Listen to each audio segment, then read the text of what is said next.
Good morning students. तो बेटा हमने पिछले लेक्चर में 3.3 एक्सरसाइज के एग्जाम्पल नंबर 11 तक किए थे। अभी हम करेंगे एग्जाम्पल नंबर 12। तो देखिए एग्जाम्पल नंबर 12 आपको क्या कहता है। इफ ए मैट्रिक्स जो आपके पास है वो 1 -1 2 -1 और बी मैट्रिक्स जो आपके पास है वो आपके पास है A B 1 -1। Find the value of A and B. आपको गिवन है कि a प्लस बी का जो होल स्क्वायर है वो a square plus B square के बराबर है। ये आपके पास गिवन है। आपको a और b की वैल्यू फाइंड करनी है। तो बेटा यहां पर a प्लस बी का होल स्क्वायर का मतलब फार्मूला नहीं है। बाई डिस्ट्रीब्यूटिव लॉ इसको हम खोलेंगे तो ये आपके पास वैल्यू आएगी A square plus B square plus A B और plus B A equals to A square plus B square. ये वैल्यू ए स्क्वायर से ए स्क्वायर कैंसिल हो जाएगा और बी स्क्वायर से बी स्क्वायर कैंसिल हो जाएगा। तो आपके पास ए बी प्लस में बी ए इक्वल्स टू किसके बराबर है? 0 के बराबर है। अब यहां पर ए बी और बी ए आपके पास इक्वल नहीं है क्योंकि ये मैट्रिक्स की फॉर्म में है। अब ए बी की वैल्यू निकालेंगे हम तो ए मैट्रिक्स आपके पास है 1 -1 2 -1 और बी वैल्यू आपके पास है ए बी 1 -1। तो ये आपके पास आ गया 1 into A minus B 1 + 1 2 a minus B. उसके बाद आपके पास आ जाएगा 2 + 1। तो ये आपके पास आ जाएगा a minus B 2 a minus B 3। ये आपके पास ए बी की वैल्यू है। उसके बाद बी ए की वैल्यू फाइंड करेंगे बेटा हम। तो अब ध्यान करना कि बी मैट्रिक्स पहले लिखेंगे ए बी 1 -1 और ए जो मैट्रिक्स आपके पास है 1 -1 2 -1। ये वैल्यू आपके पास है। अब दोनों की मल्टीप्लाई करेंगे a + 2 -a -1 b -2 और माइनस का b प्लस का 1। ये आपके पास बी ए की वैल्यू है। तो अब यहां पर देखो आपके पास ए बी प्लस में बी ए इक्वल्स टू 0 है। इसके अंदर पुट करेंगे हम। तो ए बी की वैल्यू आपके पास क्या है?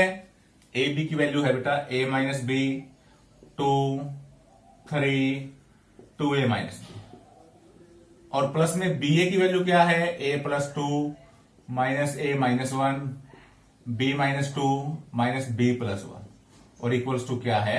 0। बेटा आपको तो ए बी का मान निकालना है। ए बी का मान निकालना है तो कंपेयरिंग करेंगे a12 को। तो बेटा 2 -a -1 इक्वल्स टू 0। तो a की वैल्यू क्या आ गई? 1। उसके बाद कंपेयरिंग करेंगे a22 को। तो 3 इक्वल्स टू माइनस का b + 1 तो b is equal to minus का 2। बेटा ये आपके पास आंसर है। तो ये था आपके पास एग्जांपल नंबर 12। नेक्स्ट एग्जांपल देखिए बेटा।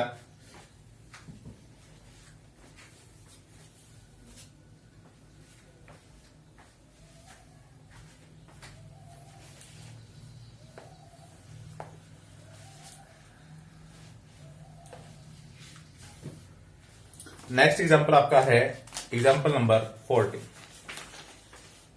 ए मैट्रिक्स जो है वो 3 1 -1 2। फाइंड करना आपको एफ ए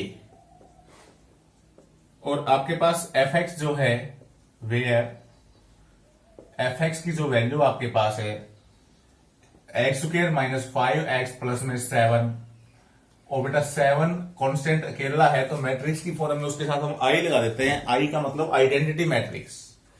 तो यहां पर मैंने 7i लिख दिया इसको।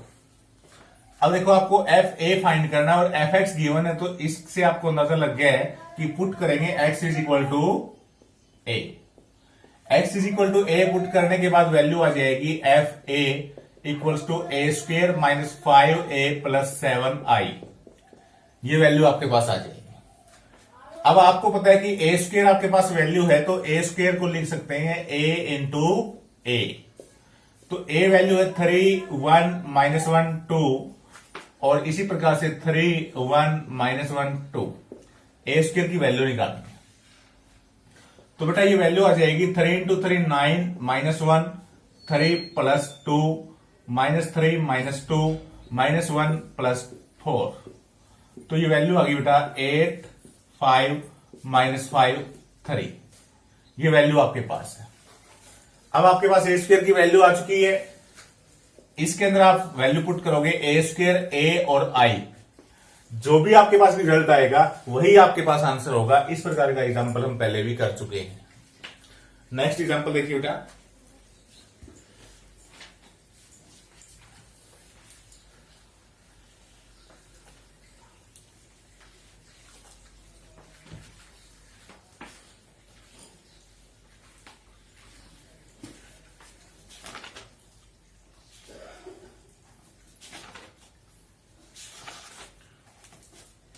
आपके पास ए मैट्रिक्स है A B 0 1। Prove that A की पावर एन जो है वो ए की पावर एन बी इंटू ए की power N -1 by A -1 0 1 N belongs to natural number. जिस भी क्वेश्चन के अंदर मैट्रिक्स की फॉर्म हो और आपको ये पॉइंट दे दे n belongs to natural number. Natural number का मतलब आपके पास क्या है कि n की कोई भी वैल्यू पुट करूं 1 2 3 4 5 तो क्या आपके पास इक्वल आएगा ये। तो देखिए बेटा, सबसे पहले हम बात करेंगे, पुट करेंगे n इज इक्वल टू 1।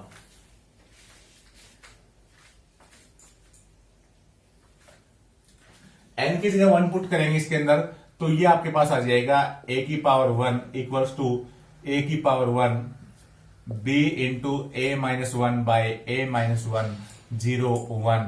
तो a -1 से a -1 कैंसिल है, तो वैल्यू आ जाएगी a b 0 1। तो हम कह सकते हैं कि p1 जो आपके पास वैल्यू है वो ट्रू है। Then p1 is true. उसके बाद बेटा हम बात करेंगे n is equal to k put करेंगे। के पुट करेंगे यानी आपको यहां पर प्रूव करना है बेटा, सीधी सी बात है, a की power k plus 1 equals to a की पावर k इंटू a की पावर 1। यदि दोनों साइड आपके पास इक्वल है तो हम कह सकते हैं कि n belongs to natural number आपके पास है। तो बेटा a की पावर k प्लस 1 यानी n की जगह k प्लस 1 पुट करेंगे तो क्या आएगा, a की power k plus 1 b into ए की पावर k प्लस 1 -1 बाय में a -1 और 0 और 1। a की पावर k तो ये आ जाएगा a की पावर k b इंटू ए की पावर k -1 बाय a -1 0 1 और उसके बाद a की पावर 1 यानी आपके पास वैल्यू क्या आ जाएगी a b 0 1। ये वैल्यू आ जाएगी। अब आपको इन दोनों की मल्टीप्लाई करनी है। इन दोनों की मल्टीप्लाई करने के बाद यदि वैल्यू इसके बराबर आती है तो हम कह सकते हैं कि n belongs to natural number आपके पास है। तो बेटा इसकी मल्टीप्लाई देखो, a की पावर k को a के साथ मल्टीप्लाई किया तो a की पावर k प्लस 1 आ जाएगा। इसको 0 के साथ मल्टीप्लाई करूंगा 0 आ जाएगा, 0 ऐड करने का कोई फायदा नहीं है। a की power k into b plus में b इंटू ए की पावर k -1 बाय में a -1 0 into a 0 1 into 0 0 0 into b 0 1 into 1 1। ये वैल्यू आपके पास है। अब इसको यदि हम सॉल्यूशन करेंगे तो सॉल्यूशन करेंगे, ध्यान से देखना, a की power k plus 1 a -1 LCM है, यहां पर कुछ भी नहीं तो इसका मतलब 1 है, आपस में मल्टीप्लाई हो जाएगी a की power k plus 1 into b और प्लस में इसके बाद -1 के साथ मल्टीप्लाई करेंगे तो माइनस में a की पावर k इंटू बी, उसके बाद प्लस में b इंटू ए की पावर k और उसके बाद माइनस में b और यहां पर आपके पास बेटा आपके पास 0 और 1 ये वैल्यू आ जाएगी, इससे कैंसिल हो जाएगा। अब आपके पास आंसर आ चुके हैं a की पावर k प्लस 1, b यहां पर कॉमन ले लेंगे, a की पावर k प्लस 1 -1 बाय में a -1 0 1 और यही आपको प्रूव करना था। Left hand side equals to right hand side. ये था बेटा आपके पास एग्जांपल नंबर 20। नेक्स्ट एग्जांपल देखिए।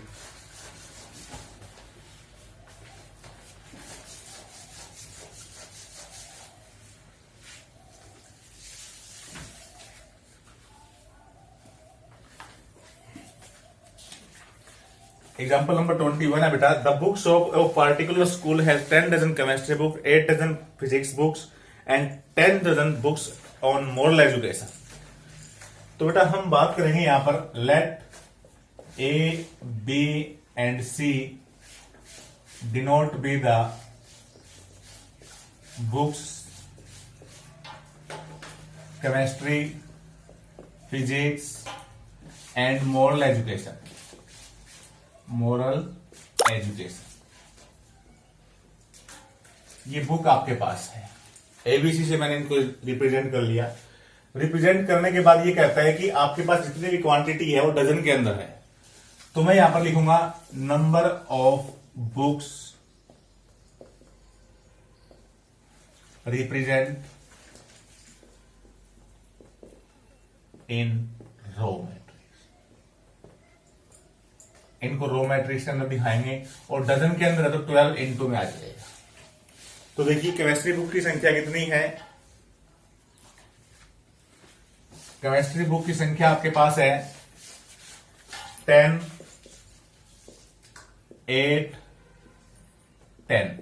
तो बेटा ये आपके पास आ जाएगी 120, 96, 120। उसके बाद number of selling price, number of selling price represent in column. Then देखो 80, 60, 40 रुपीज। अब ये कहता है कि टोटल शॉपकीपर को कितने पैसे देने पड़ेंगे। तो टोटल अमाउंट आपके पास क्या होगी, टोटल अमाउंट। तो बेटा आपके पास 120, 96, 120 ये आपके पास बुक्स थी। सेलिंग प्राइस आपके पास क्या है 80, 60, 40। अब दोनों की मल्टीप्लाई करोगे और मल्टीप्लाई करने के बाद जो रिजल्ट आपके पास आएगा वही आपके पास टोटल अमाउंट होगी। तो 120 इंटू 80 तो ये आपके पास आ जाएगा 9600 प्लस में 96 इंटू 60 तो ये बेटा आपके पास आ जाएगा 5760। उसके बाद 4800। अब इन तीनों वैल्यू को आप ऐड करोगे तो जो भी अमाउंट आपके पास आएगी वही आपके पास अमाउंट शॉपकीपर को टोटल देनी है। तो बेटा यदि आपको वीडियो पसंद आई है तो लाइक, कमेंट और चैनल को सब्सक्राइब जरूर कीजिएगा। यदि कोई प्रॉब्लम आपके पास आती है तो कमेंट में आप क्वेश्चन नंबर डाल दो, आपको रिजल्ट मिल जाएगा। धन्यवाद।